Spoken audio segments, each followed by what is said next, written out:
The direct address opening you rose this morning and something happened to you. Thoughts arrived, you did not choose them. Moods settled upon you, you did not select them.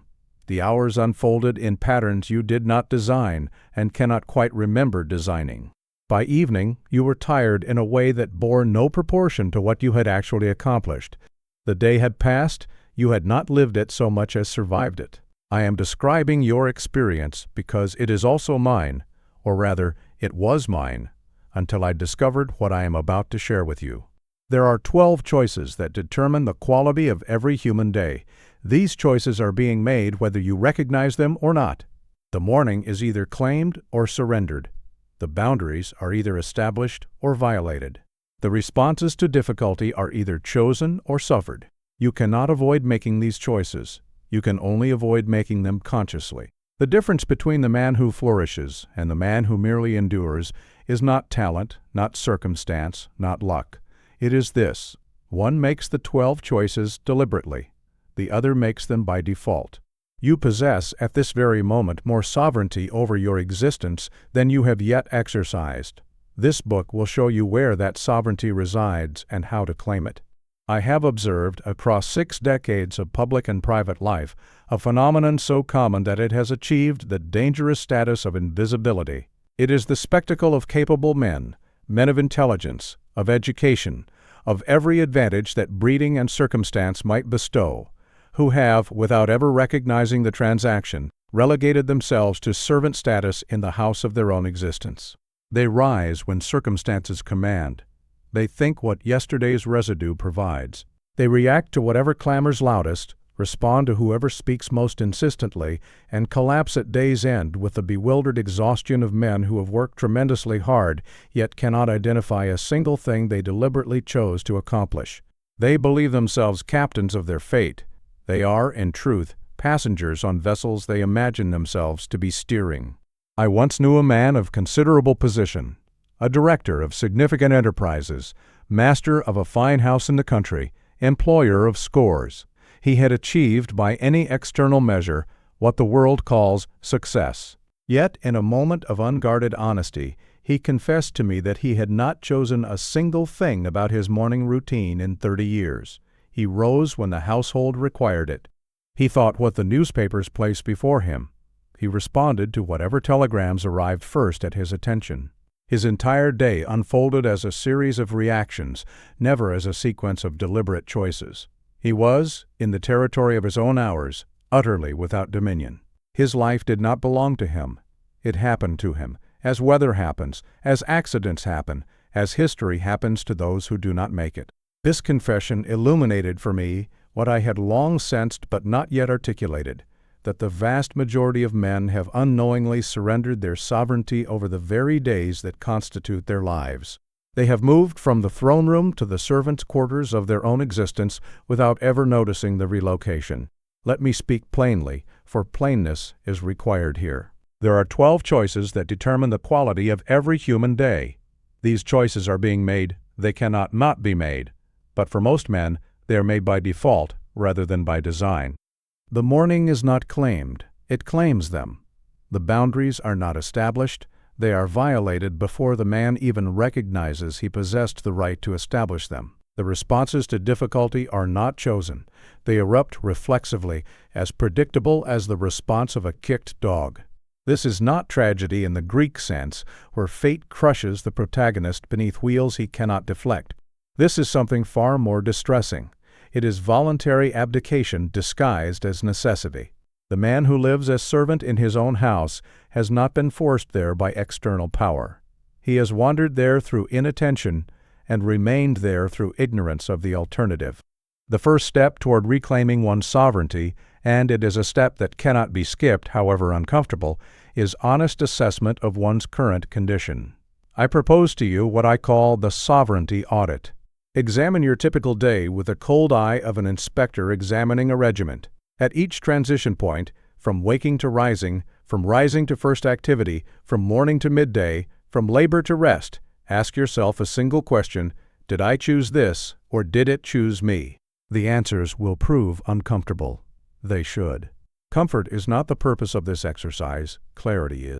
You will discover that your surrenders cluster in three primary zones. The first is the zone of the mind, what you think, what you permit to occupy your attention, what mental visitors you allow to take up residence. The second is the zone of the hour, how you spend your time, what activities receive your presence, what sequence your days follow.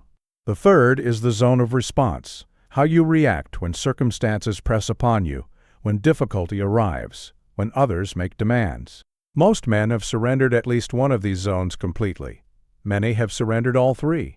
Recognizing which zones have been most thoroughly colonized reveals where reclamation must begin. But here I must address a truth that men resist hearing, though it explains much about why the condition I describe is so widespread. There is a hidden comfort in servitude. The servant is not responsible for the household's management. If things go poorly, the fault lies elsewhere. The passenger bears no accountability for the journey's direction. He may complain about the destination, but he need not bear the weight of having chosen it. Many men cling to their powerlessness, unconsciously certainly, but tenaciously, because sovereignty carries the terrible burden of accountability. To reclaim one's choices is to reclaim responsibility for their consequences. This is precisely what the unconscious mind resists. And so we mistake busyness for agency. We fill our hours with activity and imagine this fullness represents purposeful living. Yet activity without intention is merely motion, the spinning of wheels upon ice, producing heat and noise whilst advancing nowhere. I have known men whose schedules were packed from dawn to midnight who nevertheless exercised no genuine choice about any of it. The fullness of their calendars was the very evidence of their emptiness of purpose. There is a simple test that reveals in concentrated form whether a man operates as sovereign or as servant. It is this: examine how you meet the first 30 minutes of your day. Do you claim them, or are they claimed? Do you direct your initial thoughts, or do they direct you? Do you establish the terms upon which your morning shall proceed, or do you immediately begin responding to whatever demands have accumulated overnight? This single observation tells more about a man's true condition than 100 questionnaires or 1,000 good intentions. The morning is the foundation. The man who has lost his morning has already lost the day, whether he recognizes it or not. I offer you no comfort in this chapter, only the bracing clarity of accurate diagnosis. You have been living in all likelihood as a tenant in the house of your own existence. You have imagined yourself master whilst taking orders from moods, from circumstances, from habits you never chose, from the expectations of others you never consciously accepted. This recognition is painful. It is meant to be. A man who does not feel the sting of seeing his servitude clearly is not yet ready to claim his freedom. But I offer you this alongside the discomfort. The condition I describe, however entrenched, is not permanent. What was surrendered can be reclaimed. What was lost through inattention can be recovered through intention. The servant who does not know he is a servant will never claim his rightful throne. But the servant who sees his chains has already begun to break them.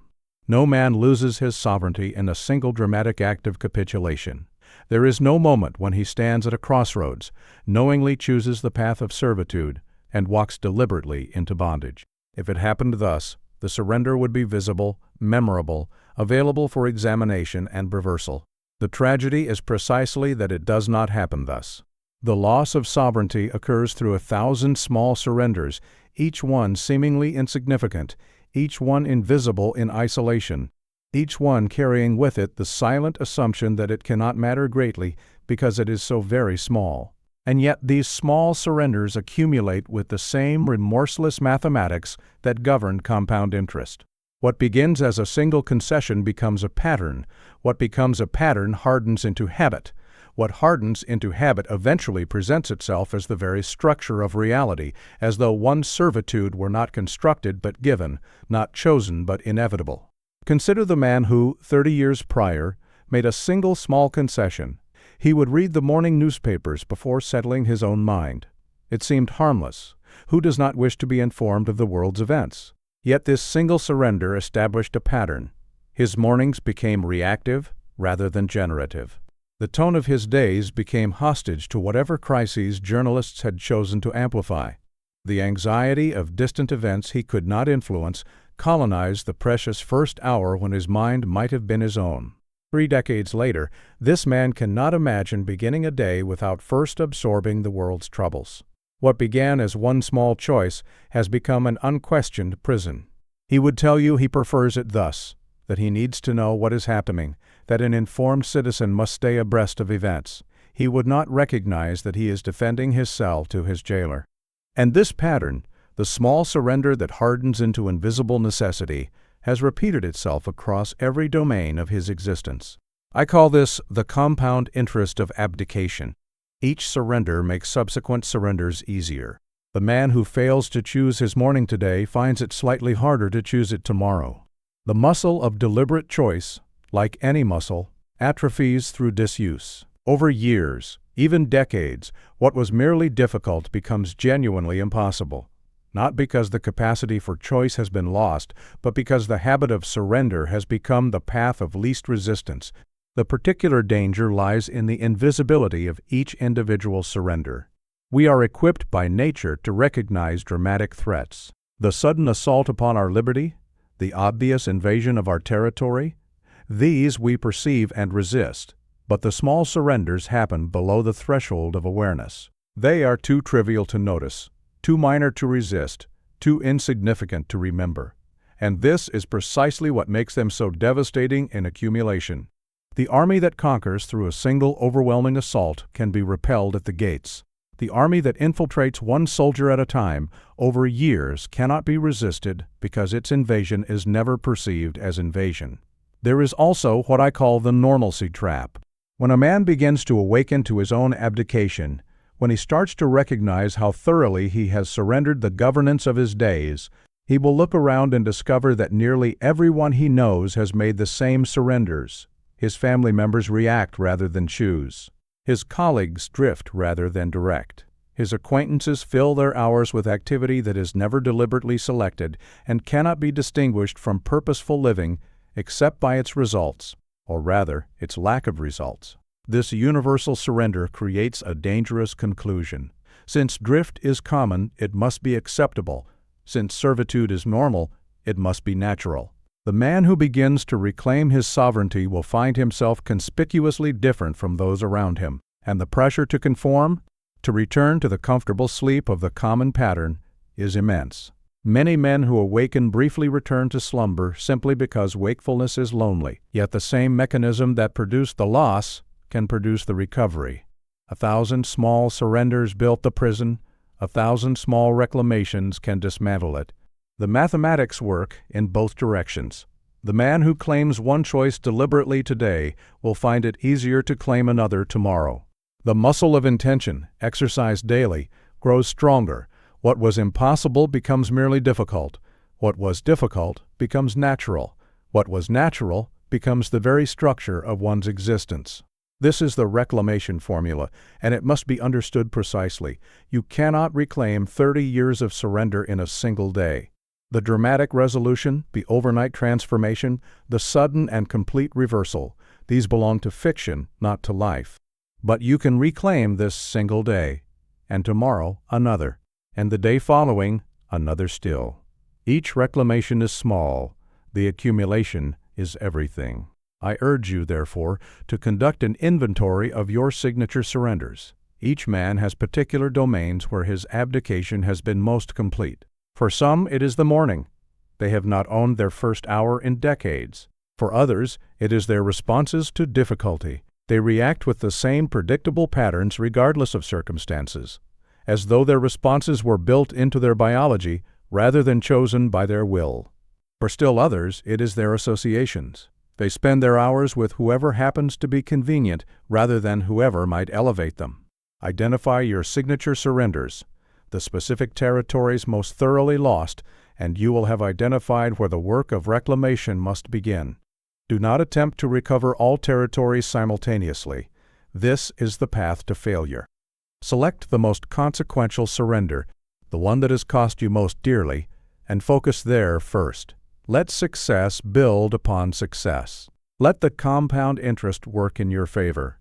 The 1,000 small surrenders were not made in a day, and they will not be reversed in a day. But they were made, and they can be reversed. This knowledge is the foundation of everything that follows.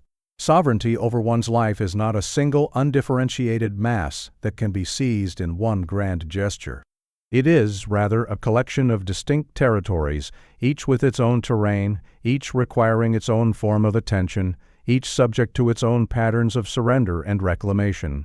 The man who would govern his days must know precisely where governance must be established.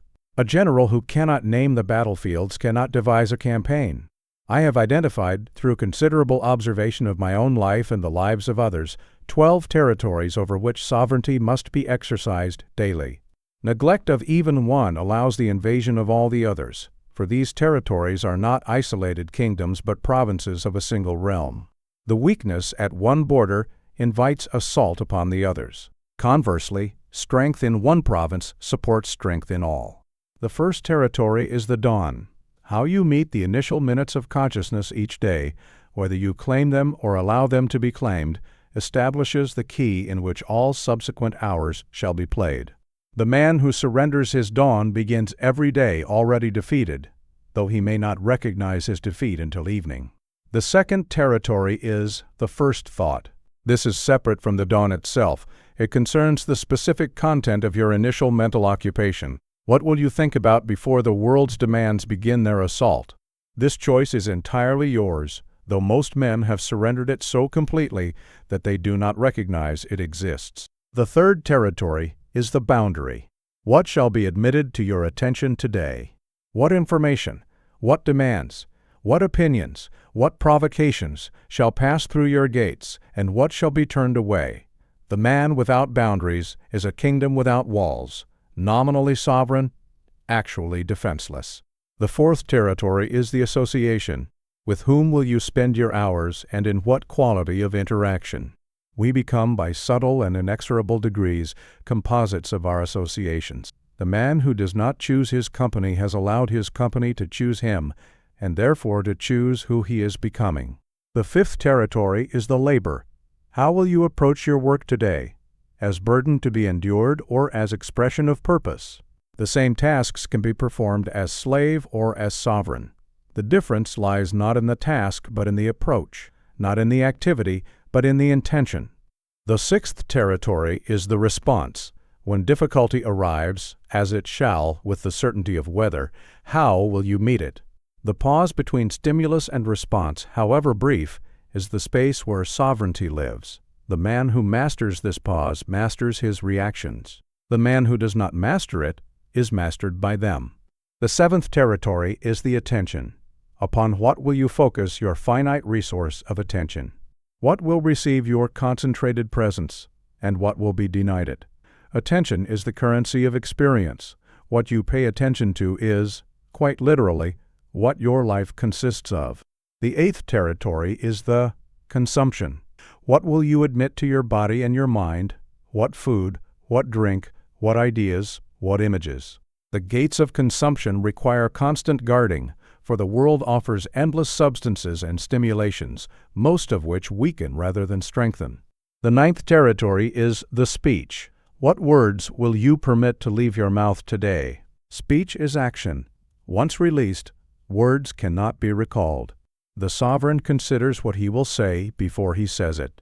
The servant says whatever comes to mind and regrets at leisure. The 10th territory is the movement. Will your body be directed with intention, or will it be allowed to stagnate?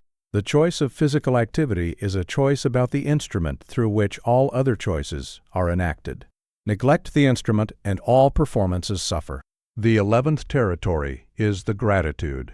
Will you acknowledge what deserves acknowledgement, or will you pass through abundance as though it were poverty?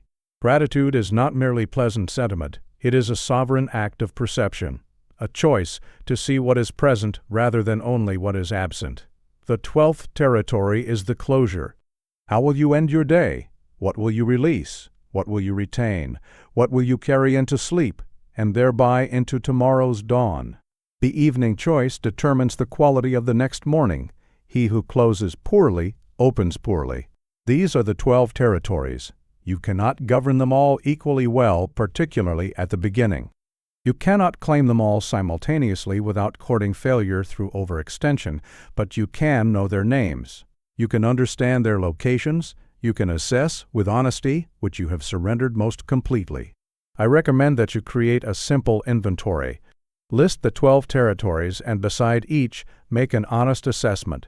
Do you currently govern this domain or have you surrendered it? Place a mark beside those you have surrendered most thoroughly. These marked territories represent your primary campaign grounds. Begin there. Let success in one territory support your advance into the next. Once I compared notes with a colleague who, despite bearing responsibilities and pressures similar to my own, maintained a quality of inner steadiness I could not then match. Upon examination, I discovered that he had identified these same territories, though he called them by different names. He governed each with deliberate attention. His mornings were not accidents, but constructions. His associations were not happenstance, but choices. His responses to difficulty were not reflexes, but decisions. The contrast between his intentional governance and my reactive drift was the beginning of my own awakening. You possess now what you lacked before, a complete map of the territories over which sovereignty must be exercised. The vague aspiration to take control of one's life has been replaced by specific understanding of where control must be established. You can proceed from diagnosis to treatment, from understanding to action, from knowing to doing. The dawn awaits your claim. The boundaries await your establishment. The responses await your choice. The 12 territories belong to you by right of your existence as a conscious being. The only question is whether you will govern them or be governed by their neglect. The first hour of the day is not merely important, it is determinative. In those initial 60 minutes lies concentrated the entire struggle between sovereignty and servitude, between a life that is deliberately constructed and a life that merely accumulates. How you meet your morning establishes the key in which all subsequent hours shall be played. Win the dawn, and you have positioned yourself for victory throughout the day. Surrender it, and you begin every day in retreat. They are awakened not by internal resolve, but by external alarm, already, in this first moment, responding to a demand rather than arising from intention. Before their minds have cleared, before they have established any deliberate thought, they reach for whatever information awaits: correspondence that accumulated overnight, newspapers that traffic in yesterday's anxieties, the insistent clamor of the world's demands upon their attention. Within minutes of consciousness, they have surrendered the territory that matters most. Their minds are not their own. They are occupied by whatever happened to arrive first. The tone of their day is not chosen. It is determined by circumstances they did not select and often cannot control. They have lost the dawn, and with it, they have lost the day. During the darkest hours of the late war, when the weight of responsibility threatened to crush even the most resolute spirit, I discovered through necessity what I now teach from conviction. My capacity to meet the day's demands depended entirely upon how I met its first minutes. If I permitted my mind to race immediately toward the crises awaiting, and there was never a shortage of crises, I found myself exhausted before noon and brittle before evening. The day consumed me because I had not first established myself within the day. But if I claimed the dawn, if I insisted upon 20 minutes of deliberate mental occupation before engaging with the world's urgencies, I could sustain the effort for 16 hours without collapse. The morning was the foundation upon which everything else rested. Without it, nothing stood.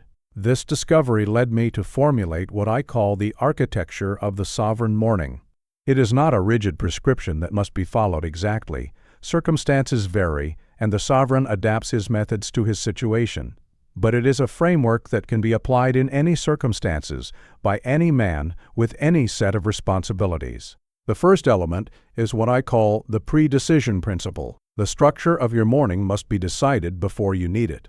In the moment of waking, when consciousness is still emerging from sleep, willpower is at its weakest. The saboteur within, that internal voice that argues always for comfort and inaction, is at its strongest. If you attempt to decide in that moment how your morning will proceed, you will lose the negotiation more often than you win it.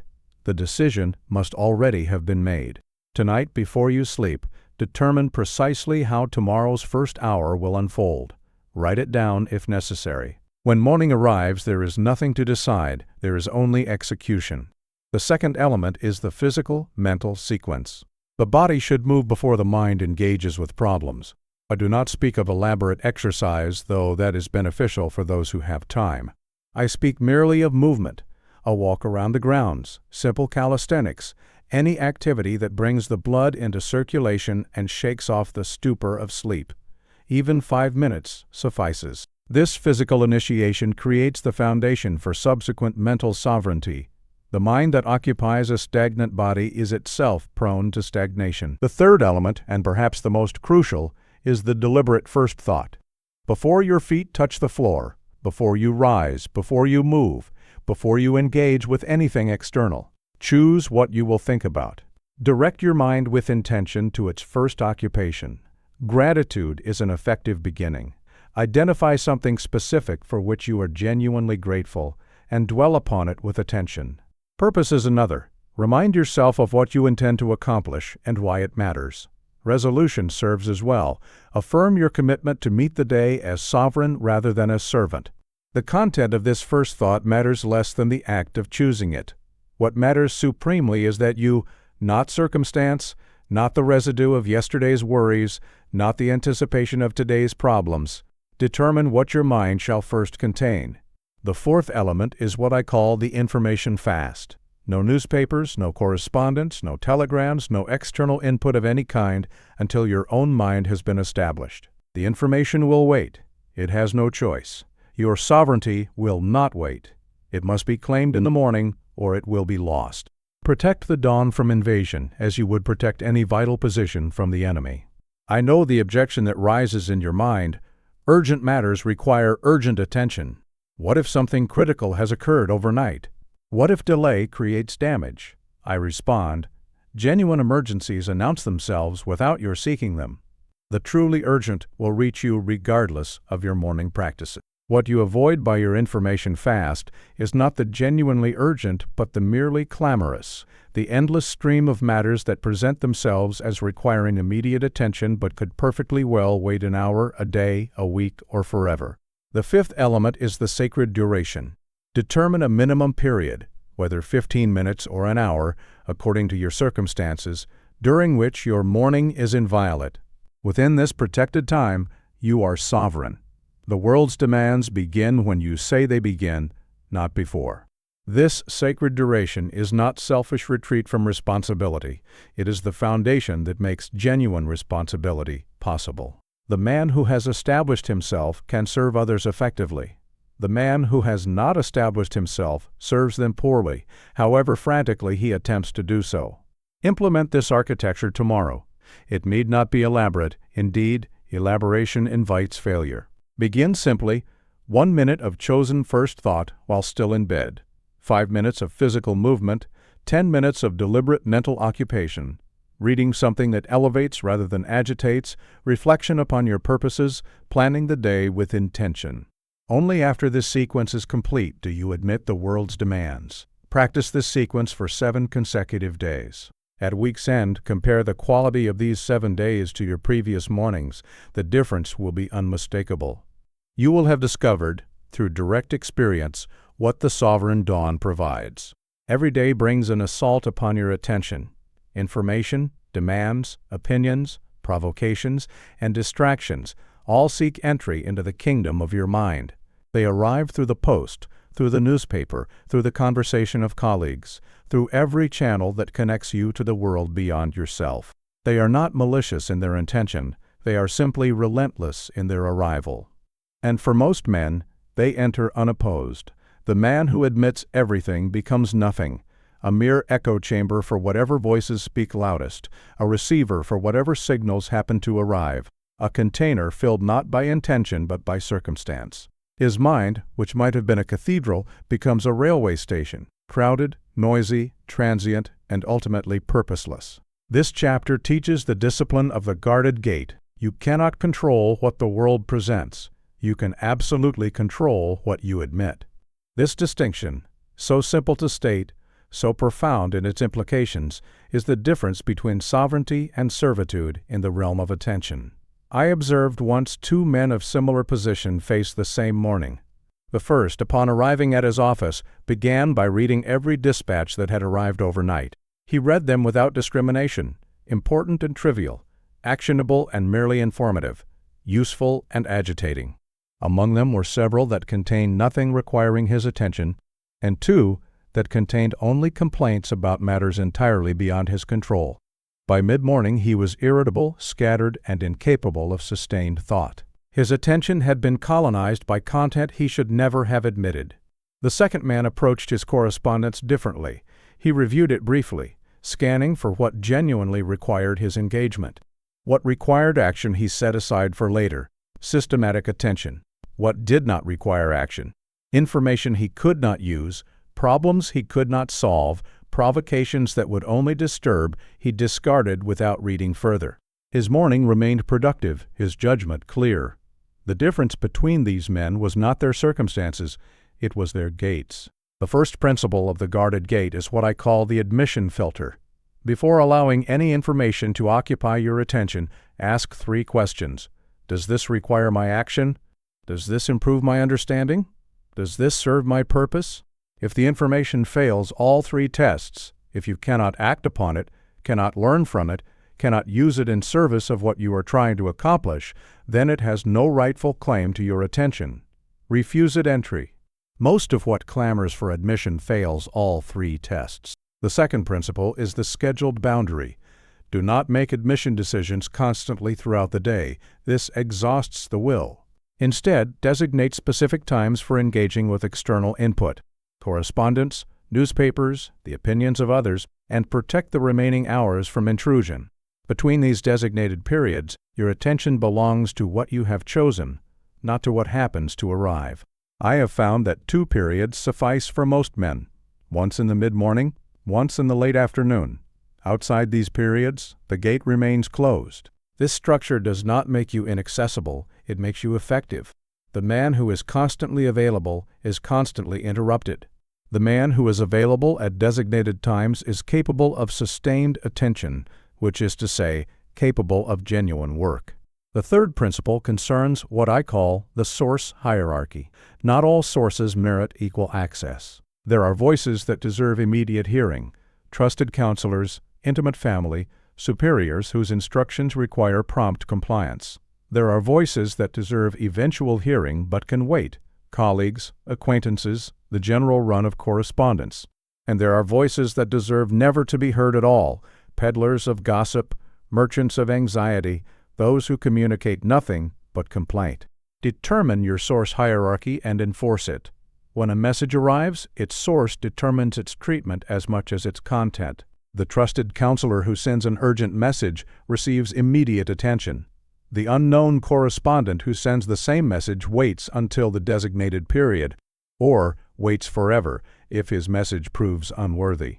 The fourth principle addresses what I call emotional contraband. Some information serves no purpose except to disturb.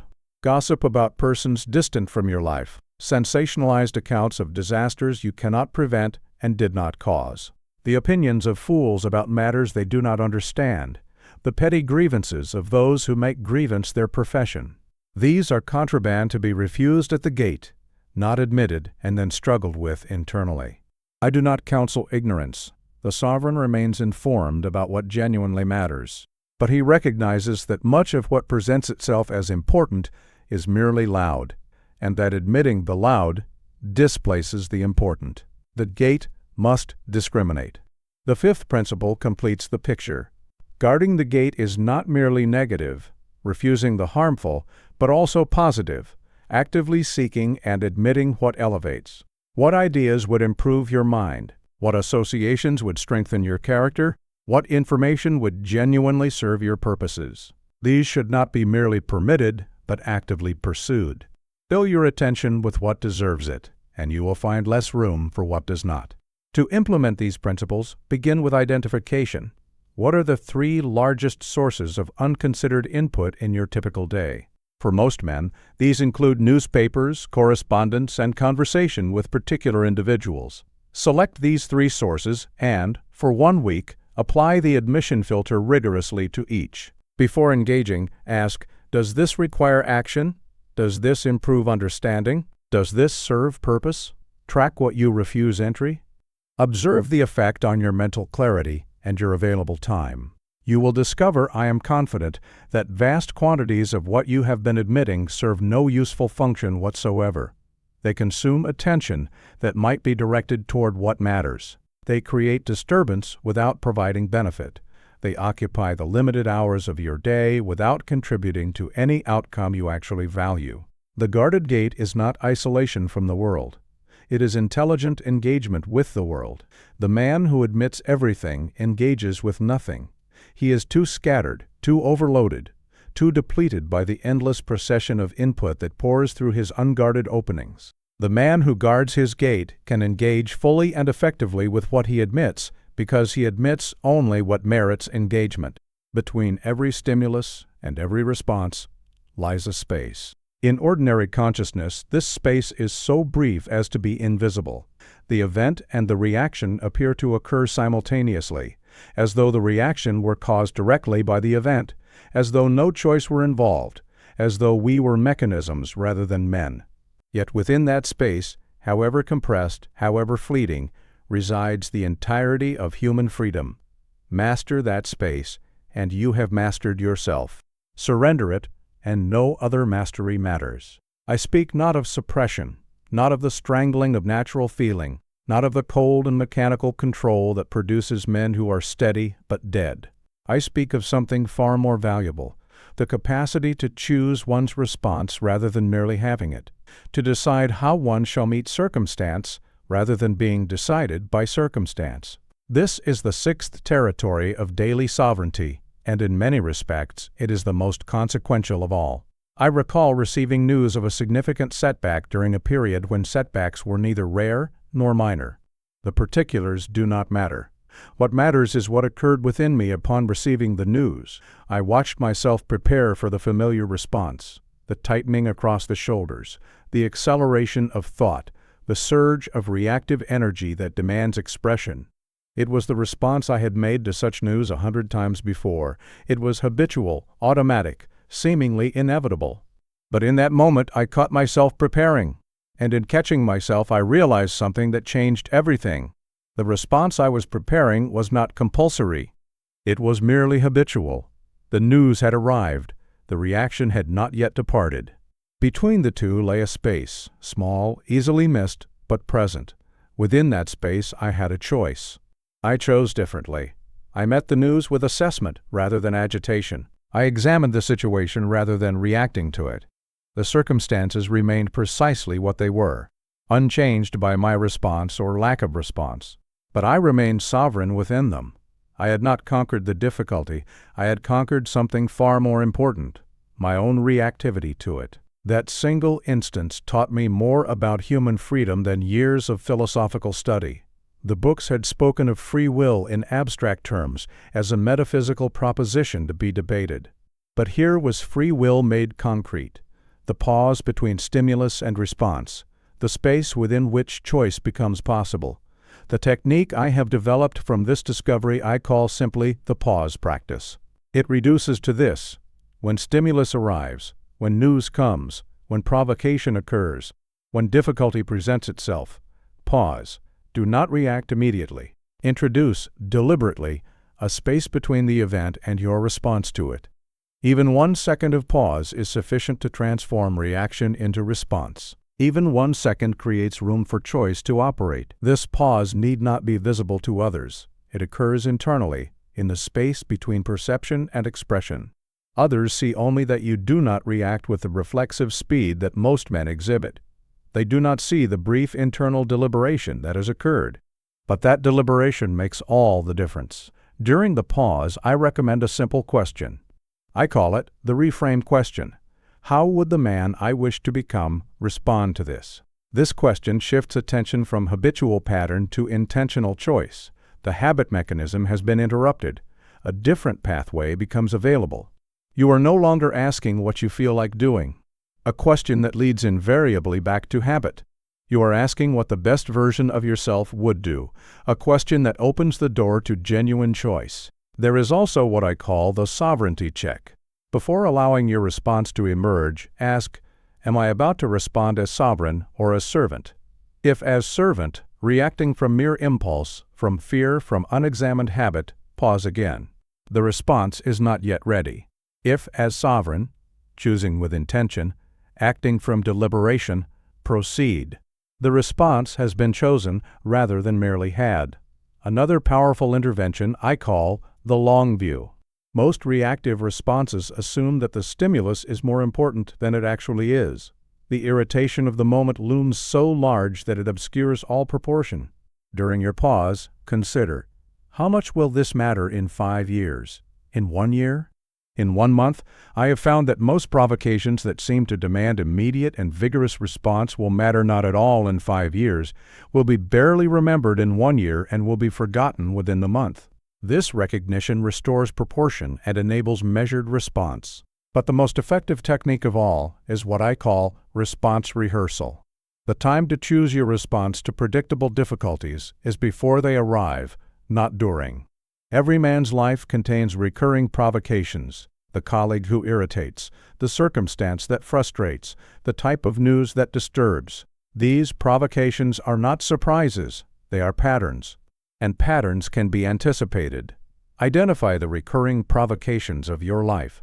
Then, in a moment of calm, decide precisely how you will respond when they next arrive. Visualize the provocation occurring and yourself meeting it with your chosen response. When the actual event comes, as it shall, the decision has already been made.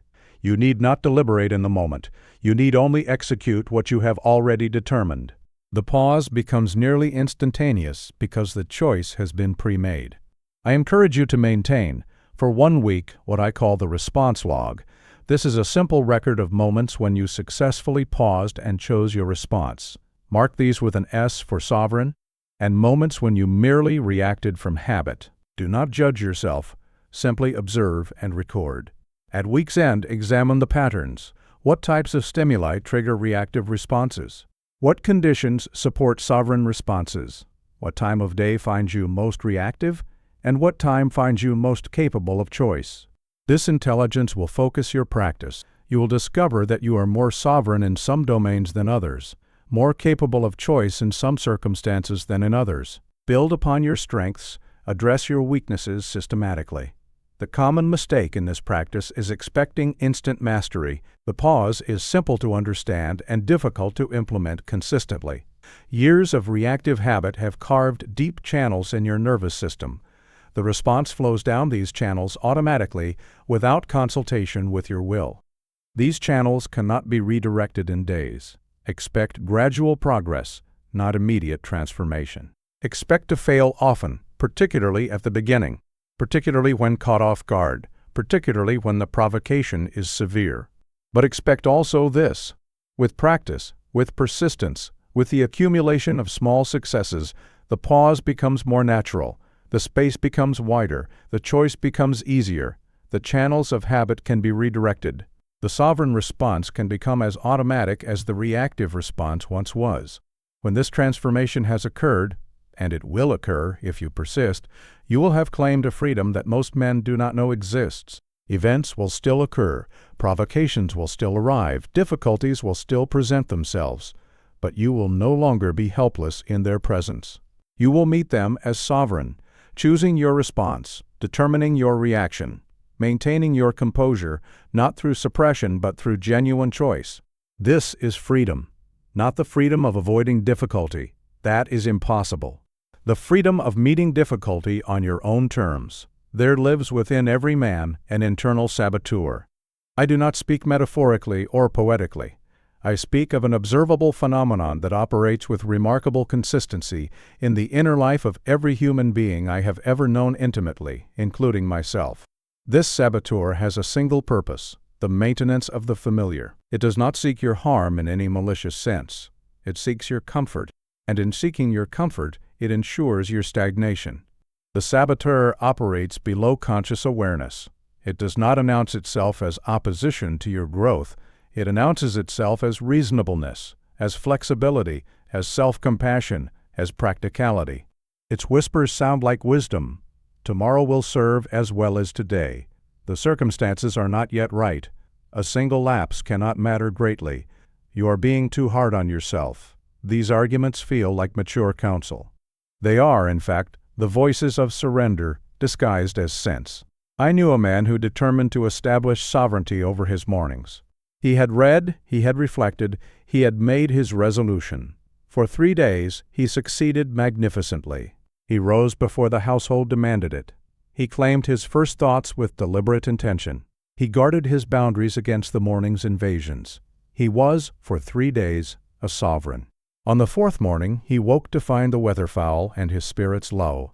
A voice within him, reasonable, understanding, sympathetic, suggested that perhaps, just this once, the old pattern might be resumed. After all, circumstances were exceptional. The weather was unpleasant. His sleep had been poor. A single morning's exception could not undo 3 days of progress. He heeded this voice. He surrendered his morning. And he discovered, to his bewilderment, that the voice returned the next day with new reasons, and the day following with still others. Within a fortnight, his brief experiment was forgotten entirely. He had returned to his previous patterns as though the 3 sovereign mornings had never occurred. The enemy within had won without ever revealing itself as enemy. This is the saboteur's primary tactic, the exception that becomes the rule. Just this once is the phrase by which every surrender begins. But there is no just this once. There are only choices, and each choice is either sovereignty exercised or sovereignty surrendered. The man who makes an exception is not taking a brief holiday from his practice. He is establishing a precedent that the saboteur will cite repeatedly in future negotiations. I urge you to recognize the saboteur's favorite disguises, for it never presents itself honestly. It disguises itself as reasonableness. Surely you can see that conditions make practice impossible today. It disguises itself as flexibility. A rigid adherence to routine is unhealthy. Mature people adapt. It disguises itself as self-compassion. You have been working hard. You deserve a rest from all this effort. It disguises itself as practicality. The world will not end if you skip your morning practice once. Any voice that argues for abandoning your choices, however wise and mature it sounds, should be regarded with extreme suspicion. The saboteur is cunning. It has had your entire lifetime to study what arguments persuade you. It knows your weaknesses intimately. It will exploit them without mercy. The most effective defense against the saboteur is the pre-commitment, the decision made in advance, before the moment of temptation arrives. When you decide tonight precisely how you will meet tomorrow's dawn, the saboteur cannot offer you a choice tomorrow. The choice has already been made. There is nothing to negotiate. The decision is settled. All that remains is execution. I recommend writing down your pre-commitment. Tomorrow I will rise at 6 o'clock and claim my morning, regardless of weather, regardless of mood, regardless of how I feel when the moment arrives. Place this written commitment where you will see it upon waking. When morning comes and the saboteur whispers its reasonable objections, you have a response prepared. The decision has already been made. I am not available for negotiation. Beyond pre-commitment, there is what I call the identity shield. The saboteur attacks choices. It cannot easily attack identity. The man who has decided to become a certain kind of person, a sovereign, finds the saboteur's arguments less persuasive than the man who is merely trying to implement certain practices. The difference is subtle but crucial. When the saboteur says, "Perhaps you could skip your morning practice today," the man focused on practices must weigh this suggestion against his desire to maintain the practice. It becomes a negotiation. But the man focused on identity responds differently. I am a man who claims his mornings. That is who I am. What you suggest is not an option. It would require me to become a different person. Root your choices in identity, not mere preference. Do not say, "I am trying to establish better mornings." Say, "I am a man who governs his dawn." The saboteur cannot argue with identity as easily as it argues with behavior. There is a practice I recommend for understanding your saboteur more precisely. The next time you find yourself abandoning, or considering abandoning, one of your sovereign practices, pause and write down the exact internal arguments being offered. Capture the saboteur's words precisely, as though transcribing a conversation. Later, in a calmer moment, examine this transcript with the cold eye of a judge evaluating testimony. you will discover something remarkable. Arguments that seemed compelling in the moment appear flimsy and transparently self-serving when written down and reviewed. The saboteur's power derives largely from the speed with which it operates. It presents its case and demands an immediate verdict. When forced to have its arguments recorded and examined at leisure, it loses much of its persuasive force. Do not expect the saboteur to disappear. It is a permanent resident of your inner world. It will always be present, always ready to offer its rationalizations. The goal is not elimination but immunity. The capacity to hear the saboteur's arguments, recognize them as sabotage, and proceed with your pre-committed choices regardless. This immunity develops through practice, through the accumulation of instances where you recognized the saboteur and chose sovereignty anyway. Each such instance strengthens your capacity for future resistance. The saboteur, finding its arguments increasingly ineffective, eventually grows quieter. Not silent, but quieter. Victory over this enemy is not a single battle but a campaign. Wage it patiently, and you will prevail. The man who begins to exercise sovereignty over his daily choices will encounter resistance not only from within, but from the world around him. This resistance is rarely malicious. It is simply effective. Society itself conspires, not through deliberate intent but through accumulated practice, to keep men asleep. The forces are numerous: family expectations, social conventions, institutional demands, and the simple gravitational pull exerted by everyone around you who has made the same surrenders you are now attempting to reverse. When I first began guarding my mornings with deliberate intention, I found that my household adjusted poorly to the change. Family members who had grown accustomed to my immediate availability felt neglected by my new boundaries. Colleagues accustomed to receiving instant responses to their correspondence grew impatient with my delayed replies. I was informed through various channels, both subtle and direct, that I had become difficult, inaccessible, perhaps even selfish. The pressure to return to my former patterns was immense. It came from people I loved and respected. It came wrapped in legitimate concerns about relationships and responsibilities. And yet I recognized that yielding to this pressure would mean surrendering the very sovereignty I had begun to claim. The world wanted me asleep because my wakefulness disturbed its comfortable assumptions about how people ought to behave. This is what I call the normalcy pressure. When your behavior differs from the norm, when you claim your mornings while others drift through theirs, when you guard your boundaries while others leave theirs unprotected, you create dissonance. You imply, simply by being different, that the common pattern may not be the only pattern, that the universal surrender may not be necessary. This implication is uncomfortable for those who have surrendered without questioning whether surrender was required. The response to this discomfort is pressure, subtle cues that your difference is unwelcome, gentle suggestions that you are being excessive, occasional direct criticism of your new practices as impractical or antisocial.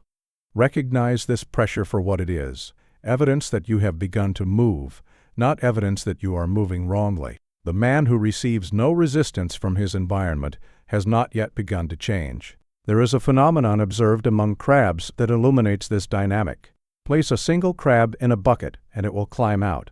Place many crabs together and none will escape. Each crab attempting to climb is pulled back by the others grasping at it. The crabs do not intend to imprison one another, they are simply each seeking something to hold on to. But the effect is imprisonment nonetheless. Human society often operates similarly. Your associates may not intend to keep you at their level, they are simply reaching for the familiar, for the comfortable, for the shared patterns that have characterized your relationships. But the effect of their reaching is to pull you back toward the common slumber. Prepare for this and do not mistake it for evidence that your sovereignty is wrong. The question, then, is how to maintain your practices without damaging the relationships that matter. The answer is not retreat and not aggression, but navigation. Skillful communication that honors both your sovereignty and your connections. I recommend proactive conversation with those most likely to be affected by your changes. Before you begin your practices, or as soon as possible after beginning, speak directly with family members and close colleagues. Explain what you are undertaking and why. Describe the specific changes they may notice. That you will be unavailable during certain morning hours, that your responses to correspondence will follow a different schedule, that certain patterns of interaction will shift. Most importantly, explain that these changes are not rejections of them. Much resistance to sovereignty practices stems not from opposition to the practices themselves, but from the feeling of being abandoned or devalued. When people understand that your morning boundaries are about establishing yourself, not about excluding them, the resistance often dissolves. You need not explain your sovereignty practices to everyone. Some people will not understand. Some will actively oppose regardless of explanation. Be judicious about who receives full disclosure and who receives merely the fact that certain times or practices are non-negotiable. With close relationships, transparency serves connection. With more distant relationships, simple boundaries serve better than detailed justification. I counsel also the deliberate seeking of what I call sovereign community, association with others who are pursuing similar practices. Their existence demonstrates that sovereignty is possible. Their company provides respite from the constant pressure of the sleeping. One ally in sovereignty is worth 100 acquaintances in drift. Such allies need not be numerous, but they must be genuine. Seek them in your existing circles or in new associations formed around shared commitment to deliberate living. When you find them, cultivate these relationships deliberately. They will sustain you when the normalcy pressure grows intense. One final caution: do not assume that all resistance is illegitimate. Sometimes the world's feedback is valid. Sometimes your sovereignty practices are indeed causing genuine harm to legitimate responsibilities. Distinguish between social gravity, the mere pressure to conform because your difference is uncomfortable, and legitimate concern, the feedback that your practices are genuinely damaging relationships or duties you have undertaken. The sovereign listens to feedback and evaluates it honestly. If his practices are causing genuine harm, he adjusts. But he does not abandon his sovereignty merely because it makes others uncomfortable. Discomfort and harm are different things. Learn to distinguish them, and you will know when to hold firm and when to adapt. I must also warn against the opposite error, becoming defensive or superior in response to the world's resistance.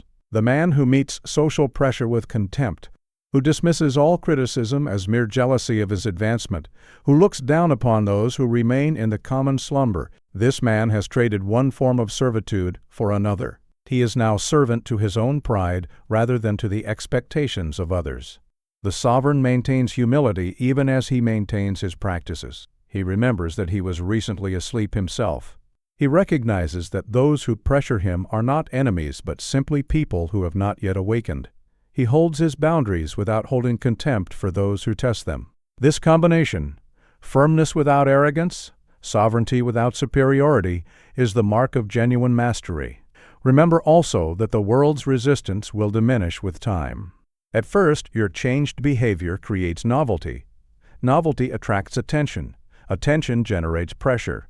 But as your sovereignty becomes established, as it reveals itself not as temporary experiment, but as permanent identity, the pressure subsides. Those around you adjust.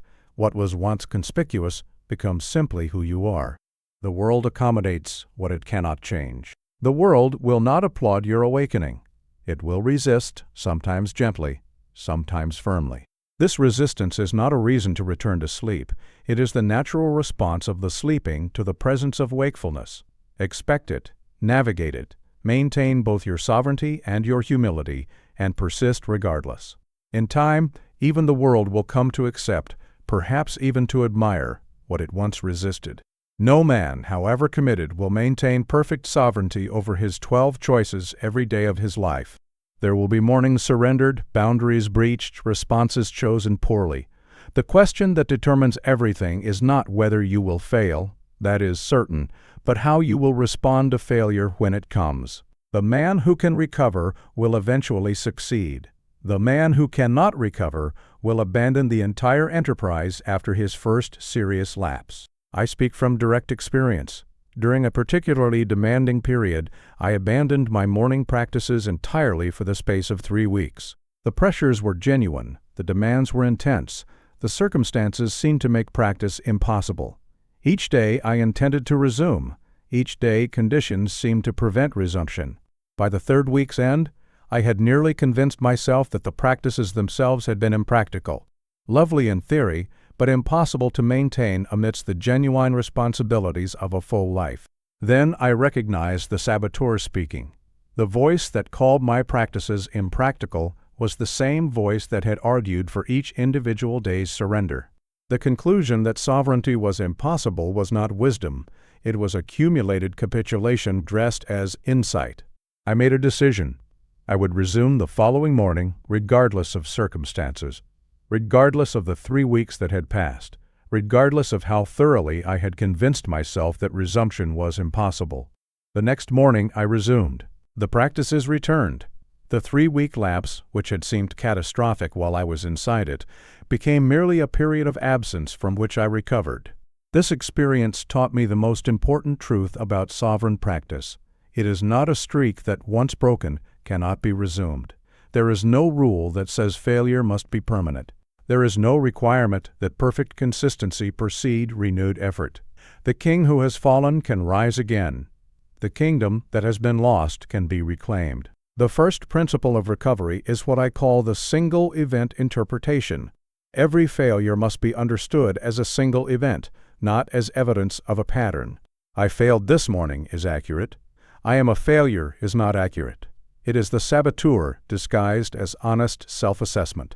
I have surrendered the last 3 weeks is accurate. I am incapable of sovereignty is not accurate. It is despair masquerading as realism. When you fail, name the failure precisely and contain it within its actual boundaries. Do not allow it to expand into a statement about your character or your capacity. It is an event, not an identity. It is a moment, not a destiny. The second principle is what I call the clean resumption. When you resume your sovereign practices after failure, resume cleanly, without guilt, without self-punishment, without elaborate recommitment ceremonies. Simply begin again, as though this morning were the first morning of your practice. The past has no vote in what you choose right now. This may seem to contradict the seriousness with which I have treated these practices. If sovereignty matters so much, should not failure be treated gravely? Should there not be consequences, remorse, renewed pledges? I tell you, guilt is not the same as seriousness. Self-punishment is not the same as commitment.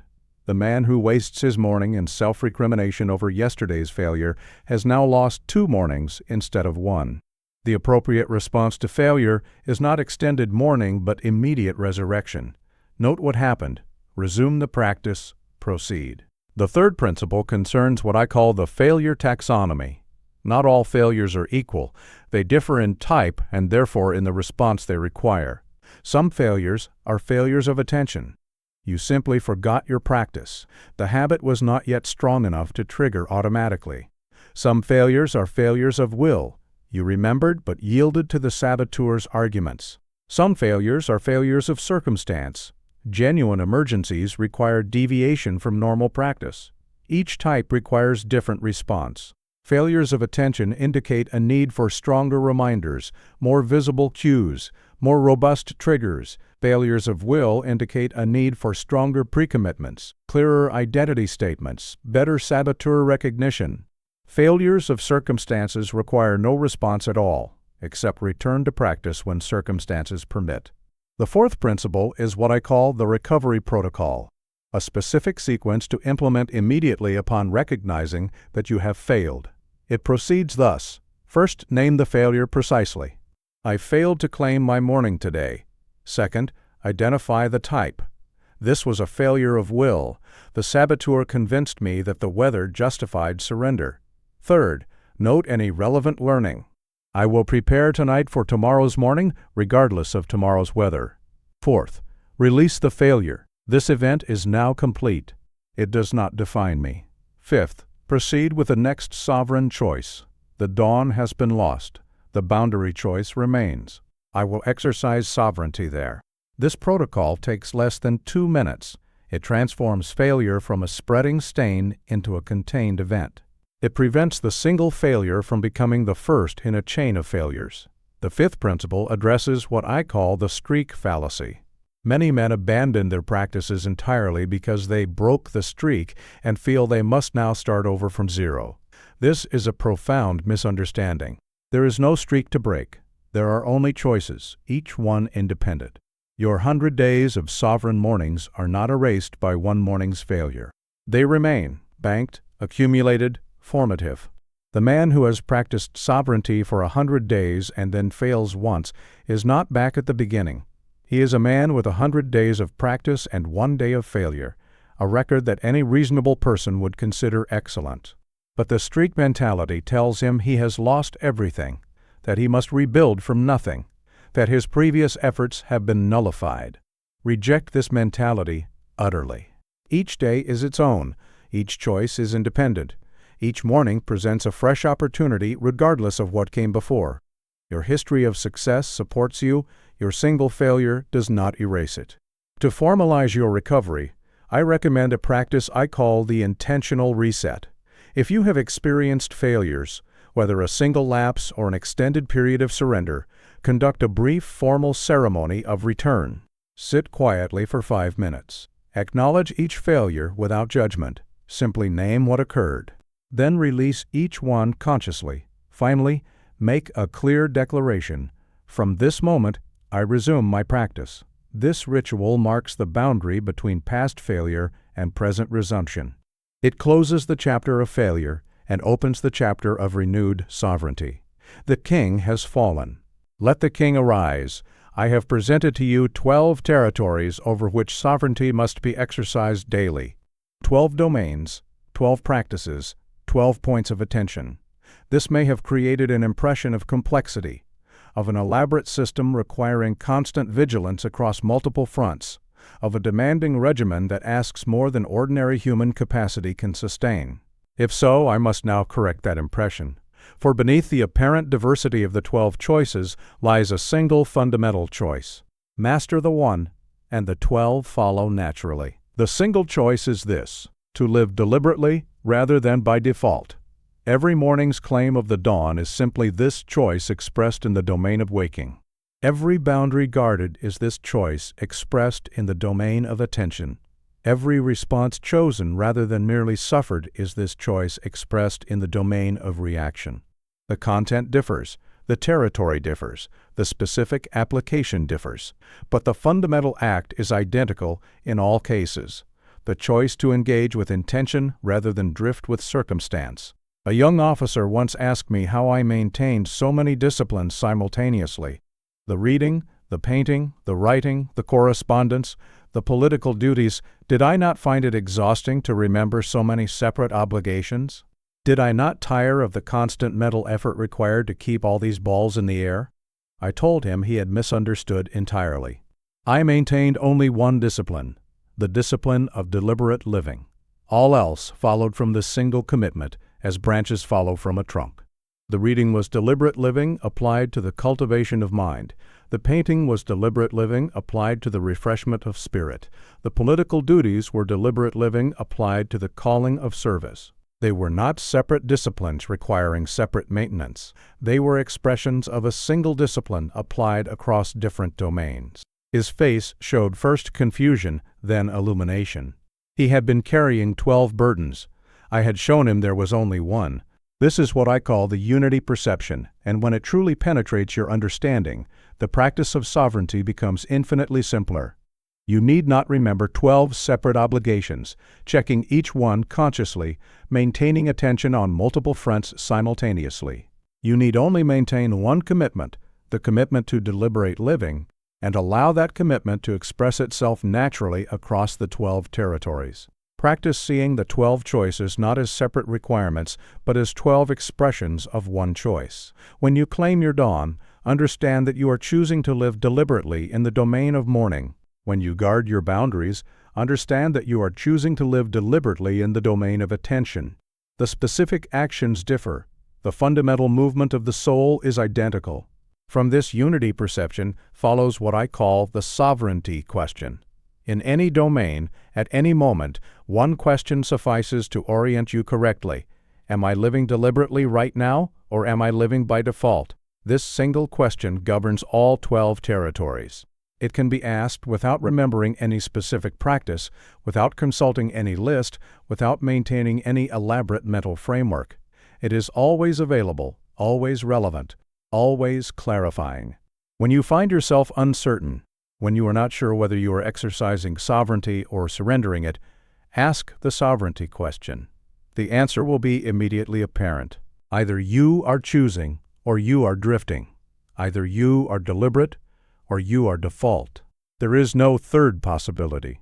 The deepest foundation of the unity perception is what I call the identity foundation. Root the 12 choices not in obligation but in identity. Do not say to yourself, I must make these 12 choices daily. Say instead, I am a man who lives deliberately. The first formulation creates burden.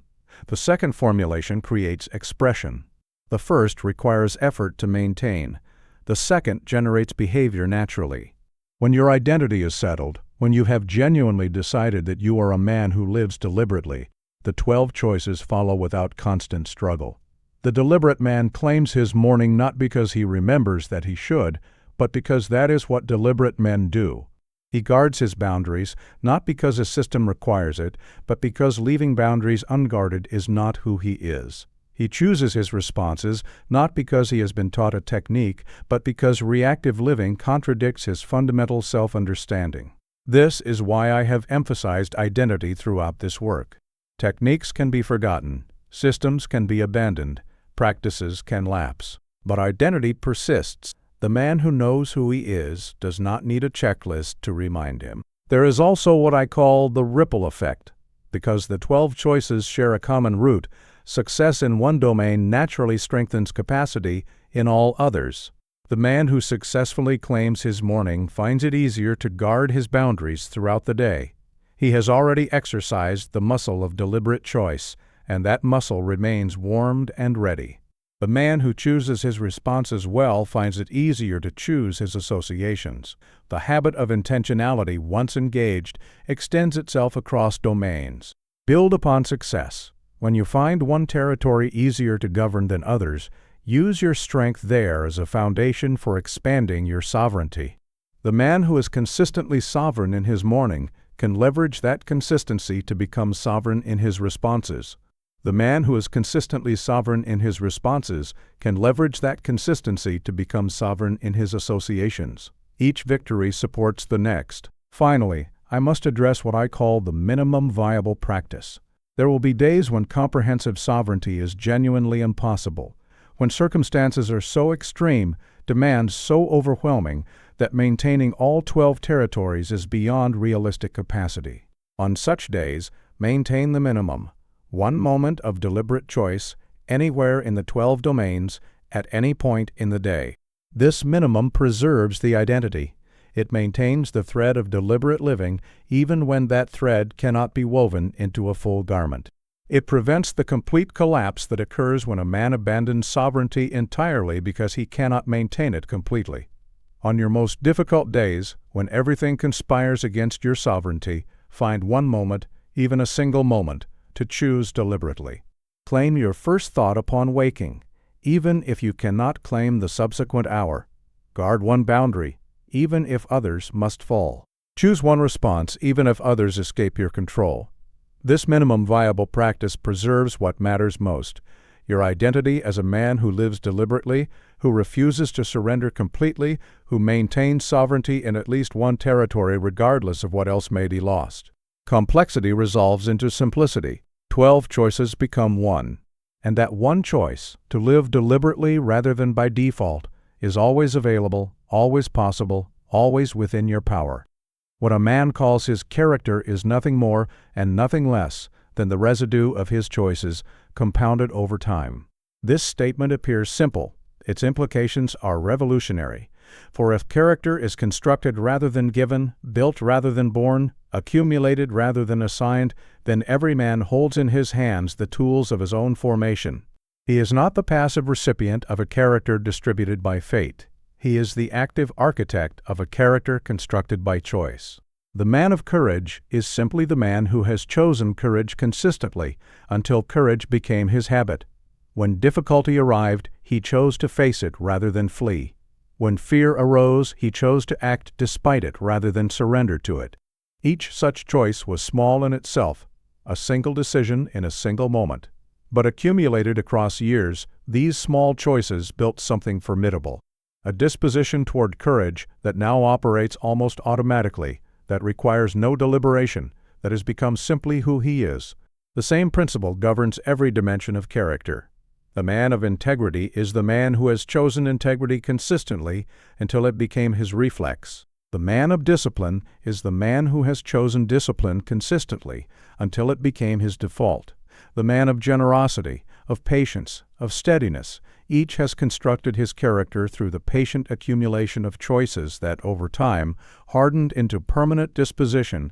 I once knew a man of exceptional character, resolute in difficulty, generous in success, unshakable in crisis. He seemed to possess a steadiness that others lacked, a center that held when centers all around were collapsing. I asked him once when he had become this man, expecting perhaps to hear of some transformative experience, some crucible through which he had passed, some dramatic turning point that had forged his remarkable qualities. He laughed at my question. "I have never become anything in a moment," he said.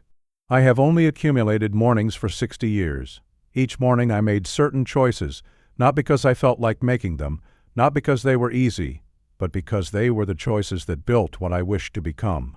After sufficient mornings, I discovered that I had become what I had been building. There was no single moment, there was only the accumulation." His character was not a gift he had received. It was a construction he had undertaken, choice by choice, day by day, for 6 decades. And what he had built could not be easily dismantled, not by circumstance, not by pressure, not by the forces that topple men whose characters rest on weaker foundations. This is what I call the construction principle, and it governs all character formation. You are not discovering your character through these pages, you are constructing it. Every choice you make either adds to the structure or subtracts from it.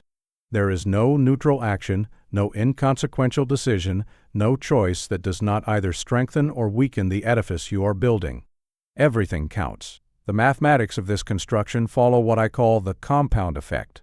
Small choices, repeated consistently, produce extraordinary results, results far exceeding what the small size of each individual choice would suggest. The man who chooses courage in small matters today will find himself capable of courage in great matters tomorrow. The daily exercise of sovereignty in mundane domains builds capacity for sovereignty in critical domains. The deposit seems small. The accumulated wealth becomes immense. Consider compound interest in the financial realm. A modest sum, invested consistently over decades, grows to a fortune that dwarfs the total of the individual deposits. The same mathematics govern character. The man who exercises his 12 choices daily is making modest deposits, a few minutes of sovereign mourning, a boundary guarded, a response chosen rather than suffered. But these deposits compound. After a year, he possesses capacities he did not possess before. After a decade, he has become a different order of being. After a lifetime, he has built something that will outlast him. I recommend what I call the character audit. Identify the character traits you most wish to possess: courage, discipline, patience, integrity, whatever calls most urgently to your aspiration. Then identify which of the 12 daily choices made consistently would build each trait. The man who wishes to become more courageous should focus particularly on the response choice, meeting difficulty with deliberate intention rather than reactive avoidance. The man who wishes to become more disciplined should focus on the dawn choice, claiming his morning regardless of mood or circumstance. Target your practice to your desired character. Let your daily sovereignty serve your long-term construction. Create a simple document with 2 columns. In the first, list the 5 character traits you most wish to develop. In the second, identify which of the 12 choices most directly builds each trait. This character choice mapping becomes your strategic guide. It shows you precisely where to focus your sovereign practice for maximum character return. I must warn you of 2 dangers. The first is expecting rapid results. Character construction is measured in years and decades, not in weeks and months. The man who expects visible transformation after 30 days of practice has fundamentally misunderstood the timescale of this work. You are not making changes, you are building structures. Structures require time. The second danger is the irreversibility that compounds in both directions. Here is both warning and encouragement. Character, once built, is difficult to dismantle. The man who has accumulated years of sovereign mornings possesses a foundation that will not easily crumble. He can rely upon capacities that are now built into his being. But the man who has accumulated years of surrender possesses habits that will not easily yield. He faces a construction project that must overcome the weight of what has already been built. This is why I urge you to begin now, regardless of your age or circumstances. You cannot recover lost time. Those years have passed, and the character that might have been built in them remains unbuilt. But you can maximize remaining time. The man who begins at 40 will achieve results. The man who begins at 60 cannot match, simply due to the mathematics of compound accumulation. But the man who begins at 60 will achieve results. The man who never begins cannot imagine. The character you are constructing today will be your legacy tomorrow. It will affect every relationship you maintain, every enterprise you undertake, every contribution you make. The 12 daily choices are not peripheral to character. They are constitutive of it. Through them, you build, or fail to build, the person you will be for the remainder of your days, and the person you will have been when your days are concluded. Build wisely. Build daily. Build as though everything depended upon it. It does. The deepest function of the 12 daily choices is not the management of experience, but the gradual revelation of purpose. This statement may surprise those who have read thus far, expecting practical techniques for better days. I have provided such techniques, and they are valuable, but they serve something larger than improved mornings and guarded boundaries. They serve the uncovering of what you are meant to do with your existence. Purpose is the question that haunts every thoughtful person. What am I here for? What is my contribution to be? What should I do with this brief passage between birth and death? These questions press upon us with varying intensity at different seasons of life, but they never entirely release their grip. The man who has not found his purpose, or believes he has not, carries a burden of uncertainty that no amount of success can entirely lift. For many years, I sought my purpose directly. I asked myself what I was meant to do. I asked others what they thought I should do. I examined my talents and my circumstances, my opportunities and my limitations, searching for the answer that would resolve the question and point me toward my proper course. The answers I received were unsatisfying. My own conclusions shifted with my moods. The question remained open. The uncertainty persisted. Then I ceased the direct search and focused instead on living each day deliberately. I claimed my mornings with intention. I guarded my boundaries against intrusion. I chose my responses rather than merely having them. I exercised sovereignty across the 12 territories, not because I expected this practice to reveal my purpose, but simply because it was the right way to live. And gradually, so gradually I could not identify the moment of transition, clarity emerged. Purpose did not arrive as an announcement from the heavens. It revealed itself through the accumulated effect of deliberately lived days. I had been trying to find my purpose through thinking. It required living. I had been searching for it directly. It emerged indirectly, as a consequence of sovereign practice rather than as a reward for correct analysis. This experience led me to formulate what I call the obscurant removal principle. Purpose is not absent from your life. It is obscured. The noise of reactive living, the clutter of unconsidered input, the chaos of unguarded attention, all of these obscure the signal of purpose beneath layers of interference. You cannot hear the still, small voice when louder voices are constantly shouting. Sovereign living removes these obscurants. It quiets the noise. It clears the clutter, and in the resulting clarity, purpose becomes perceptible. From this follows what I call the clarity principle. Purpose emerges from clarity, and clarity emerges from sovereignty. The man whose mind is cluttered cannot perceive his purpose. There is too much competing for his attention. The man whose days are chaotic cannot hear his purpose. There is too much interference in the channel. But the man who has established sovereignty over his 12 choices has created the conditions within which purpose can make itself known. The action revelation is equally important. Purpose reveals itself through action, not through contemplation alone. The man who sits waiting for purpose to announce itself, who postpones living fully until he knows what he is living for, has the relationship backwards. Live deliberately. Purpose will emerge through the living itself. Act sovereignly. Purpose will reveal itself through the acting. You will not think your way to purpose. You will live your way to it. As purpose begins to clarify, it sends what I call purpose signals, indications that you are moving in the right direction. These signals include activities that produce energy rather than drain it, tasks that feel like contribution rather than mere obligation, domains where time seems to disappear because you are fully absorbed. Track these signals, they point toward your purpose. Not every energizing activity is your purpose, and not every draining activity is outside it. But the pattern of signals, observed over time, reveals a direction. The man who attends to these signals, who notices what gives him energy and what depletes him, who observes where he loses himself in absorbed engagement, this man will gradually discern the outline of his purpose emerging from the accumulation of signals. I must caution against two errors. The first is expecting purpose to arrive fully formed. It will not. It emerges gradually, often in fragments that only later cohere into a clear picture. Be patient with the process. Do not demand premature clarity. The second error is confusing purpose with occupation. Your purpose may or may not align with how you earn your living. Some men are fortunate enough to find their purpose in their profession. Others must pursue their purpose alongside their profession or after it. Do not assume that discovering your purpose means changing your employment. The relationship is more complex and more individual than that. I recommend a simple practice I call the Purpose Journal Entry. At the end of each week, write a single page in response to this prompt: what is beginning to become clear to me about my purpose? Do not force an answer. Simply write whatever emerges, however fragmentary or uncertain.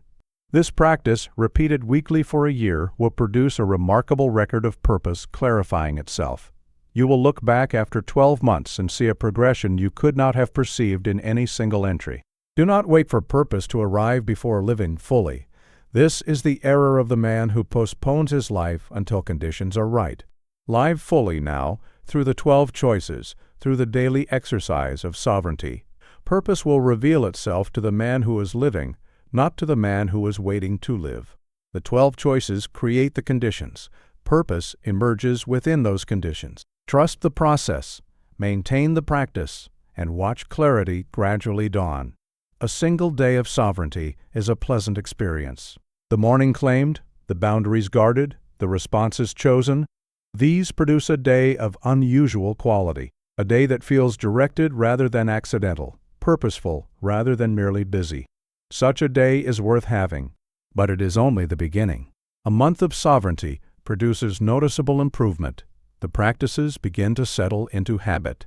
The resistance from the saboteur diminishes. The morning that once required effort to claim now yields more readily. The boundaries that once demanded constant vigilance now maintain themselves with less attention. Something has shifted. The work has begun to bear fruit. A year of sovereignty transforms capacity. The man who has practiced for 12 months possesses abilities he did not possess at the outset. His mornings are not merely claimed but owned. His responses are not merely chosen but natural.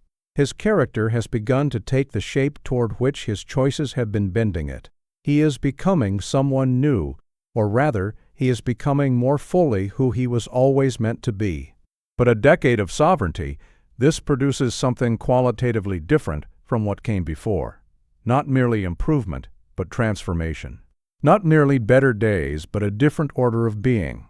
The man who has maintained his 12 choices for 10 years, who has accumulated 10,000 sovereign mornings, who has chosen his responses 100,000 times, this man has rebuilt himself from the foundations upward. I met such a man late in my life, an elderly gentleman who had maintained sovereign practices for more than 40 years. The contrast between him and his contemporaries was stark beyond description. Men of similar background and education who had not undertaken such discipline were, by comparison, scattered, reactive, uncertain of themselves despite their accumulated years. He possessed a clarity of thought, a steadiness of purpose, and a depth of inner peace that they did not approach. When I commented upon this contrast, he smiled and said simply, "I have done nothing exceptional except persist. Any man could do what I have done. Most simply did not do it long enough. 40 years of sovereign mornings had made him not merely a better practitioner, but a different kind of being altogether. He had discovered what I call the compound returns of disciplined days, returns that bear no proportion to the modest investment of each individual day, returns that only become visible after sufficient time has passed. This is the time multiplier effect. The same practice that produces modest improvement in the first year produces extraordinary improvement in the 10th year and almost unbelievable improvement in the 20th. The mathematics of compound growth apply to character and capacity just as they apply to financial investment. Small, consistent deposits, given sufficient time, produce returns that dwarf the total of the deposits themselves. I urge you to adopt what I call the decade perspective. Evaluate your sovereign practices not by their effects this week, not even by their effects this year, but by their projected effects across a decade. Many practices that seem modest today will prove transformative over years. The decade perspective reveals value that the weekly perspective entirely obscures. From this understanding follows the early investment principle. The earlier you begin sovereign practice, the more time the compound effect has to operate. A man who begins at 30 will achieve results. A man who begins at 50 cannot match, simply due to the mathematics of accumulated time. But a man who begins at 50 will achieve results. A man who begins at 70 cannot match. And a man who begins at 70 will achieve results. A man who never begins cannot imagine. Begin now, whatever your age. You cannot recover lost time, but you can maximize remaining time. Perhaps the most important insight is what I call the persistence premium. Most men who begin sovereign practices abandon them before the compound returns become visible. They practice for weeks, perhaps months, and seeing no dramatic transformation, conclude that the practices do not work or do not work for them. They abandon the effort precisely when persistence would have begun to produce its rewards. The man who merely persists, even imperfectly, even with lapses and recoveries, even with periods of weakness, surpasses those who practice brilliantly for brief periods. Persistence is the primary determinant of long-term results. Not talent, not optimal technique, not perfect execution. Persistence. The man who shows up imperfectly for a decade will outperform the man who shows up perfectly for a month. There comes a point, typically after several years, when the accumulated results of sovereign living become visible to others.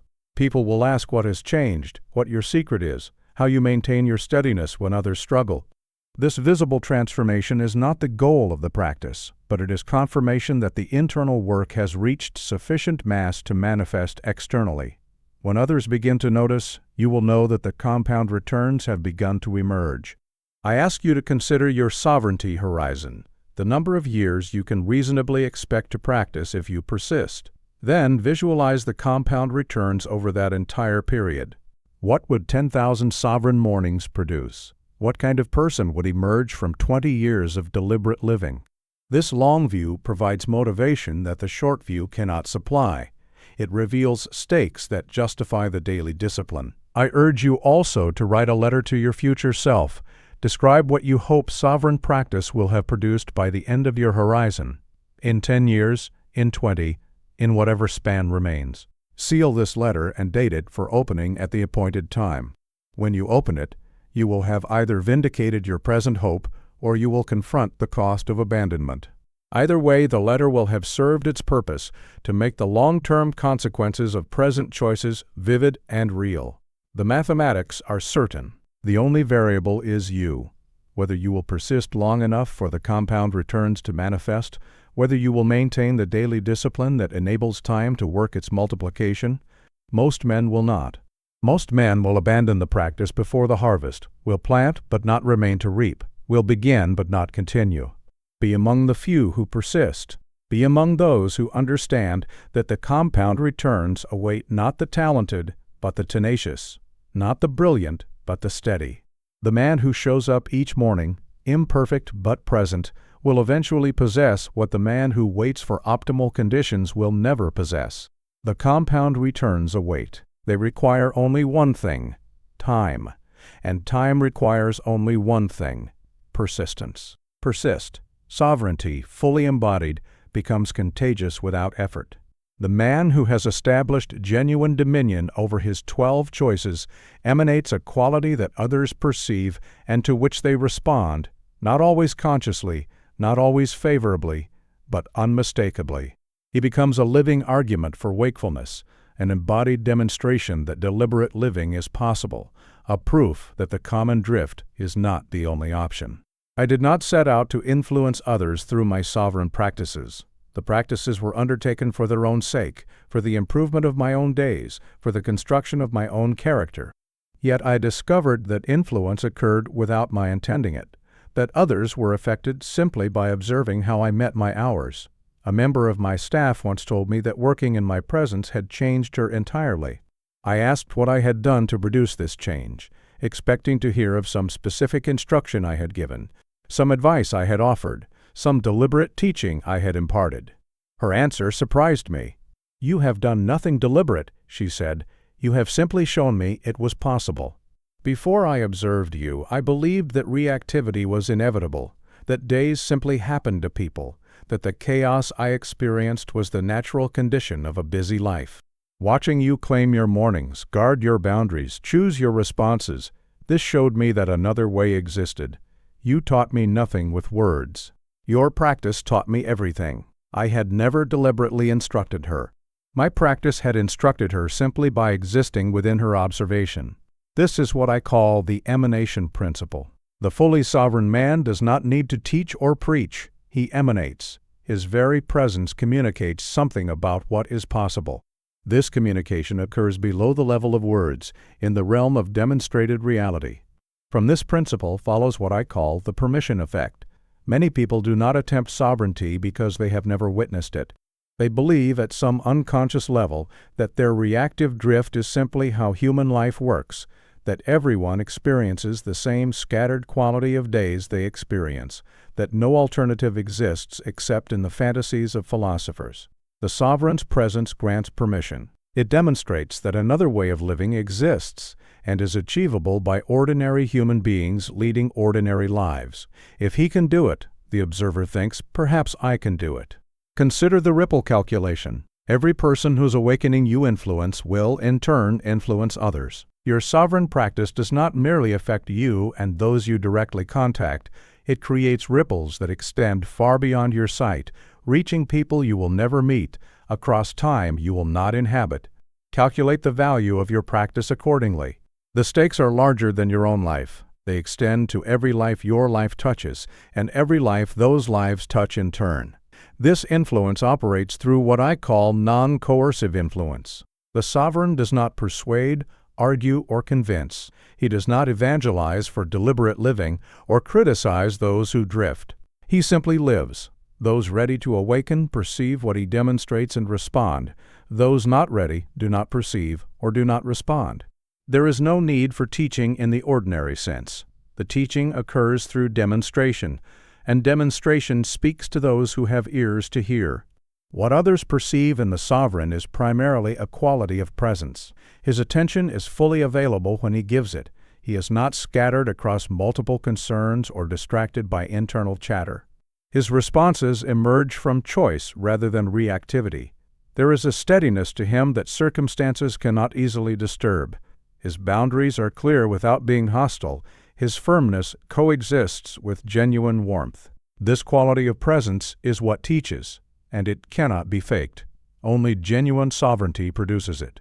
For the next month, I recommend making no attempt to teach sovereignty to anyone. Instead, focus entirely on deepening your own practice, on making your mornings more fully sovereign, your boundaries more consistently guarded, your responses more reliably chosen. Then observe. Do others begin to ask questions? Do they comment on something different about you? Do they seem influenced by your presence without being able to name what is influencing them? The best teaching you can offer is the fullest living of what you might teach. Let your practice speak. Add words only when directly requested, and even then, be sparing. The demonstration is more powerful than the explanation. The lived example teaches more than the articulated principle. I must warn against the subtle pride that can emerge when others are influenced by your sovereignty. This pride, the satisfaction of being an example, The pleasure of being observed and admired corrupts the very sovereignty that produced the influence. The sovereign who becomes proud of his sovereignty has begun to lose it. Maintain your practice for its own sake, for the quality of your days and the construction of your character. If others are influenced, receive this as a responsibility, not as a compliment. There is also the danger of performing sovereignty rather than practicing it. The man who knows he is being observed may be tempted to put on a display of his practices, to guard his boundaries more visibly, to demonstrate his chosen responses more dramatically, to make his sovereignty a performance for an audience. This performance corrupts the practice. Sovereignty is not a show, it is a way of being. When it becomes performance, it ceases to be sovereignty at all. Practice as though no one is watching. In fact, no one truly is watching, not in the way that matters. Others may observe your behavior, but they cannot observe your inner reality. Only you know whether your choices are genuine or performed, whether your sovereignty is real or theatrical. Maintain the reality regardless of observation. The influence will follow naturally. The contagion of the awake operates beyond your intention and beyond your awareness. Your sovereignty, fully developed, becomes a contribution to everyone you encounter, a silent argument for what human life can be when it is lived deliberately. You need not try to help others wake. You need only wake yourself. The rest follows, spreading outward in ways you will never fully trace, affecting lives you will never know you have touched. This is your gift to the world, not words about sovereignty, but sovereignty itself, lived in their presence, demonstrating what is possible. We come now to the final teaching, and it is the largest of all. For I must tell you that everything I have written thus far, the 12 territories, the techniques for claiming them, the resistances to be overcome, the character to be constructed, the purpose to be revealed, all of this serves something greater than your individual flourishing. Important as your flourishing is, it is not the final purpose of sovereign living. The final purpose is your contribution to civilization itself. Civilizations do not rise or fall through the decisions of statesmen alone. I have occupied positions of considerable responsibility. I have made decisions that affected millions. But I tell you plainly that the decisions of leaders, however consequential they may be, rest upon a foundation of individual lives, millions of ordinary people making ordinary choices in ordinary circumstances. When these individual lives are lived with sovereignty, the civilization is strong. When they are lived in drift and surrender, the civilization is weak, regardless of the brilliance of its leaders or the soundness of its policies. I have watched nations rise and fall. I have seen empires at their zenith and their nadir. And I tell you that the decisive factor, more decisive than resources, than geography, than the accident of leadership, is the cumulative quality of individual lives. Rome fell not when the barbarians breached the walls, but long before, when Romans ceased to maintain the standards of discipline and character that had built the walls in the first place. The private virtues had decayed, the public collapse merely followed. Every citizen who had abandoned his daily discipline contributed, in his small way, to the eventual catastrophe, and every citizen who maintained his discipline had delayed it. This is the aggregate principle. Civilizational strength is the aggregate of individual strengths. There is no collective virtue that does not depend upon individual virtue, no social capacity that does not rest upon personal capacity. The 12 daily choices, multiplied across millions of citizens, determine whether societies flourish or decline. I urge you, therefore, to understand your sovereign practice not merely as self-improvement but as duty. Duty to those who depend upon you, duty to those who will come after you, duty to the social fabric that makes all human flourishing possible. When you claim your morning, you contribute to civilizational strength. When you guard your boundaries, you model for others what civilized behavior requires. When you choose your responses, you demonstrate that human beings need not be mere reactors to circumstance, but can be shapers of it. There is also the transmission imperative. The sovereign has an obligation to transmit the possibility of sovereignty to the next generation, not through preaching, but through demonstration. The young observe their elders. They form their sense of what is possible by watching those who have lived longer. When they see drift and surrender treated as normal, they absorb this as the standard of human existence. When they see sovereignty exercised daily, they absorb this instead. Every sovereign is a teacher, whether or not he adopts the title. His students are all who observe him: children, colleagues, acquaintances, strangers who share a railway carriage. He teaches by what he does, not by what he says. And what he teaches matters, for it shapes what others believe is possible. I have spoken of the compound returns that accrue to the individual who practices sovereignty over decades, but there are also compound returns that accrue to civilization when sovereignty is practiced across generations, when fathers teach sons by example, when communities demonstrate to their members what deliberate living looks like, when institutions embody the 12 choices in their cultures and their expectations. These civilizational returns take centuries to fully manifest, but they are the foundation of everything we call culture, everything we call progress, everything we mean when we speak of the advancement of the human condition. At the furthest reach of daily sovereignty lies what I call the ultimate freedom.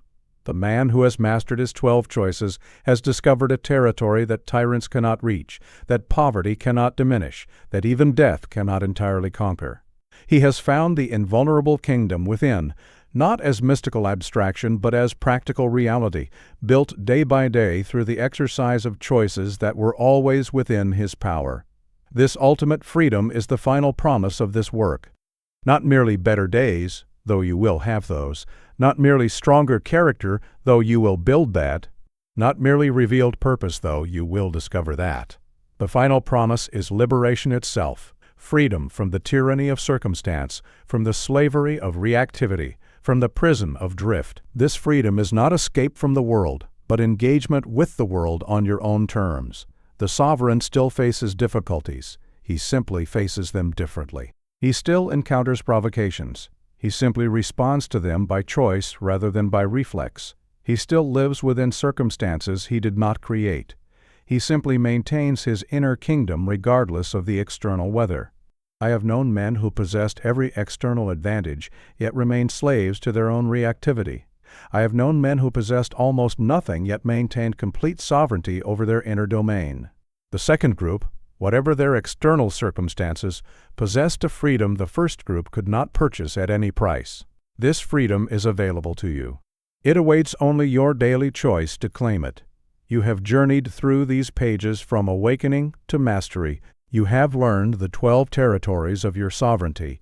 You have studied the forces that oppose you and the methods for overcoming them. You have perceived the unity beneath the 12, the character they construct, the purpose they reveal, the civilizational contribution they represent. Now there remains only the doing. Tomorrow morning, when you open your eyes, the choice awaits. The same choice that has awaited you every morning of your life. The choice you have made by default 1,000 times. The choice you may now make as sovereign. Guard your boundaries. Choose your responses. Exercise sovereignty over the 12 territories that belong to you by right of your existence as a conscious being. Do this tomorrow, and the next day, and the day following. For 10,000 mornings, if life grants you so many. The 12 choices await. They await you patiently, as they await every human being, offering every day the same opportunity and the same test.